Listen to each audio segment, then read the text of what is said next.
Last year, as part of a cold weather story I did, I sat in a cold car for 3 hours to see what it's like. In just that relatively short amount of time, I got frostbite on my fingertips. Well, Joyce Kozitska of Fargo was stranded in her car for 14 hours. The highway patrolman who found her said her skin looked very dark and waxy. He said he's never seen anything like it. I figured somebody eventually stopped, maybe a cop or something. It was supposed to be a short drive to a friend's house. It was late on March 1st of last year. The temp was nearly 20 below. Wind chills were 40 below zero, the worst time for Joyce Kozitska's car to break down. It was dead. Well, the only thing I could do was get out and try to stop people. All alone, without a cell phone or warm clothes. Screaming, stop please, nobody stopped. A grueling 14 hours would go by, plenty of time for Joyce to experience deep stages of frostbite. My hands and my feet got so cold that I got in the car to try to warm my feet up.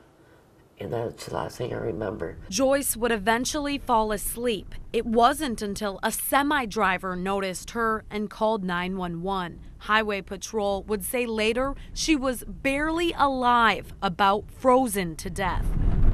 Joyce would be rushed to a nearby hospital where she spent nearly 2 weeks in a coma. I woke up to my legs being gone. Her legs couldn't be saved, neither could her hands. I didn't realize frostbite could be that bad. Okay, here we go. Months later, Joyce is learning to walk again. It's going to be hard for the rest of my life. There, perfect. It's going to struggle, but Now keep your head up. I just have to try to Push with those elbows. be better. She's working hard. I mean, it's pretty impressive the things she's accomplished, obviously, at this point already. All right. It's kind of funny, but I'd like to learn to ride a motorcycle. Just pick it up and we'll set it up on here. And that's what I told my daughters. It sounds kind of funny, but that's one of the things I would like to do. I mean, there would be a lot of things that would have to happen before that could occur, but I've learned in this field I'd never say anything's impossible. Out by myself, independent. Hoping to someday be alone on the road, the very thing that got her here. It's just a lot of work, but it don't look like it. But it is. It takes a lot out of me. I get really tired, but I want to fight it. Joyce is living in a transitional care unit, and if all goes as planned, she's moving into her own place this month.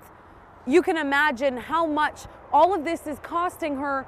She tells me she's been having trouble paying for her medical bills and an electric wheelchair. If you want to help, go to any Bremer bank and say you want to donate to Joyce Kozitska.